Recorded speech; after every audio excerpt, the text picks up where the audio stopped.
The rain hammered against the corrugated iron roof of the barn, a relentless percussion that echoed the unsettling rhythm of echo bloom.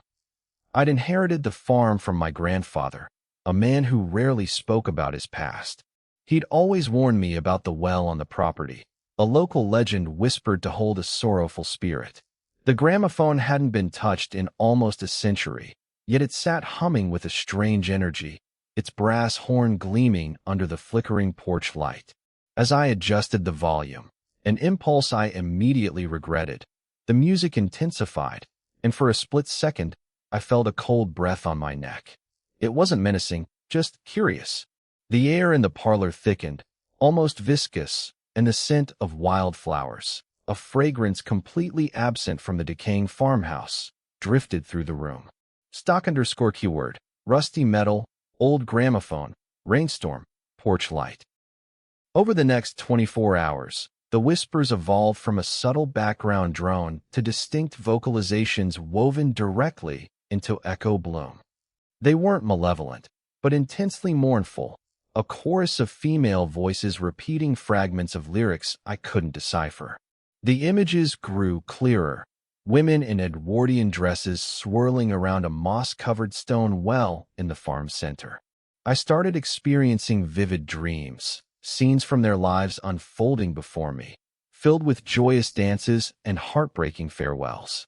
My sleep became haunted, punctuated by the insistent beauty of the song. I tried to destroy the record, smash the gramophone, even cover my ears, but nothing worked. The music followed me, echoing in every corner of the house. Stock_keyword, mossy stone well, vintage dresses, rural property dusk, dreamscape. The phenomena escalated. Objects began to move on their own, tools sliding off shelves, portraits tilting slightly on the walls. The temperature in the parlor plummeted dramatically every time echo bloom reached its crescendo.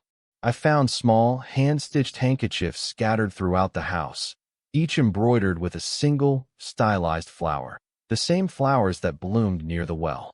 I realized the women weren't just appearing in my dreams, they were bleeding into reality. One evening, while attempting to record the gramophone, I saw her, a young woman with dark hair and sorrowful eyes, standing directly behind me, swaying gently to the music.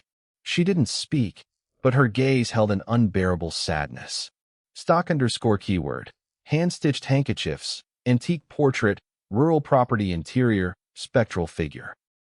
Driven by a growing sense of dread and an inexplicable compulsion, I followed the music to the well. The air grew colder, the scent of wildflowers overwhelming. As echo bloom reached its final note, a shimmering heat haze rose from the water's surface. I saw them, dozens of women emerging from the depths, their faces blurred with sorrow, reaching out towards me. They weren't hostile, but they radiated an intense longing, a desperate need for something I couldn't comprehend. A voice, not one of the whispers, but a clear, feminine tone, echoed in my mind.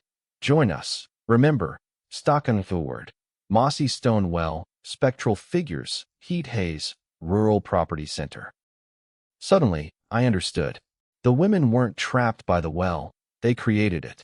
According to a hastily translated journal found beneath the gramophone, the farm had been built on the site of a tragic love affair in 1923. Elias Thorne, the original owner, had murdered his wife after discovering her infidelity, a crime fueled by jealousy and madness.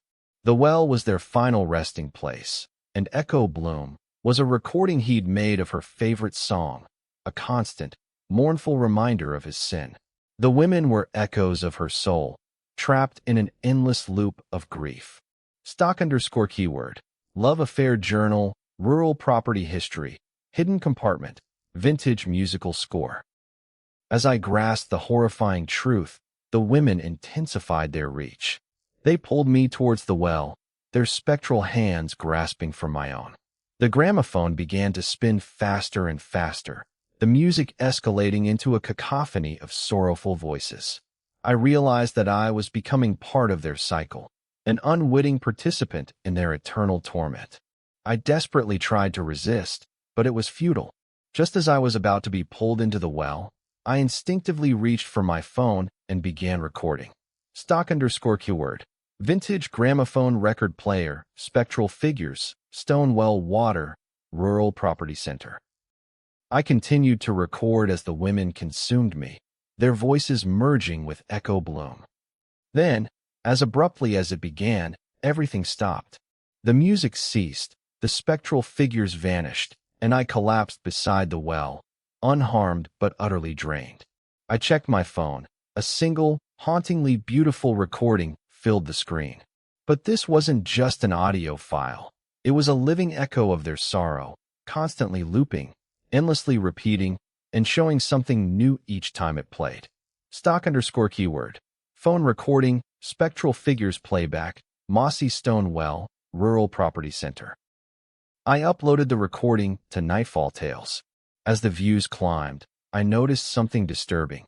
Each viewer was experiencing a subtly altered version of my story, their memories shifting, their perceptions changing. They were becoming part of Echo Bloom, trapped within the loop like me. But then, I realized the true horror wasn't the well or the women, it was us. The recording wasn't just attracting spirits, it was creating them. Each view, each share, added another layer to the echo, expanding the cycle of sorrow. As I stared at the rising numbers on the screen, a new face appeared in the comments, my own. But this version of myself wasn't me. It was the woman from the well, smiling serenely, and she typed one final message. Welcome home. Stock_keyword. Phone recording playback, YouTube comments, spectral